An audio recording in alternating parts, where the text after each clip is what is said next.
बिस्मिल्लाहिर्रहमानिर्रहीम। उठ जाग मोहम्मद बिन कासिम, इस्लाम ने आज पुकारा है।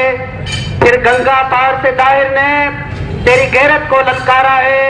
फिर बेटी हरम की रोती है और मस्जिद बाबरी कहती है, इन गौ माता के चेलों ने मेरा आंचल खींच उतारा है।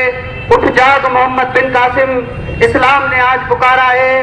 लाड़कानी शहर जा गयूर वासियों, जमात इस्लामी पाकिस्तान की अपील ते अज पूरे पाकिस्तान जा लाड़कानी शहर के इन जनाबाद चौक के अंदर जो कश्मीर सां यकजहती जो इज़हार करण जे लाइ, कश्मीर सां मोहब्बत जो इज़हार करण जे लाइ, कश्मीर सां एके जो इज़हार करण जे लाइ, कश्मीर सां बदीन जो इज़हार करण जे लाइ अज ये गयूर मुसलमान जनाबाद चौक ते मौजूद है।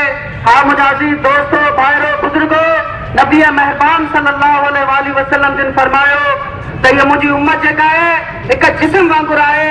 जेकॾहिं जिस्म जे कंहिं हिस्से ते बि तकलीफ़ पहुचंदी त गोया पूरे जिस्म खे तकलीफ़ पहुचंदी। अॼु जमात इस्लामी जो ही मुसलमान, ही लाड़कानी शहर जो मुसलमान अॼु कश्मीर में बहंदड़ खून जी जेको वही रहियो आहे, कश्मीर जी आज़ादी जे नाले ते अॼु उन्हनि सां नबी मेहरबान सल्लल्लाहु अलैहि वसल्लम जी बुनियाद ते अॼु मोहब्बत ऐं अक़ीदत जो इज़हार करे रहियो आहे। अॼु अफगानिस्तान जे अंदरि जेकॾहिं मुसलमान जो रतु वही रहियो आहे त अॼु उन्हनि सां बि यकजहती जो इज़हार करे रहियो आहे।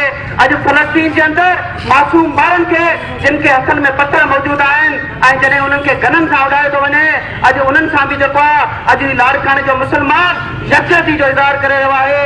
मुंहिंजा अज़ीज़ दोस्तों ऐं भाइरों, दुनिया के जंहिं बि हिस्से के अंदर अज मुसलमान मज़लूम में जेको तस्वीर बणिजी करे जिते जिते मुसलमान जो रतु वही रहियो आहे, अज ही जमात इस्लामी जो कारकुन, अज ही लाड़कानी शहर जो मुसलमान अज उन्हनि सां इज़हार यकजहती जे लाइ अज जनाबाद चौक ते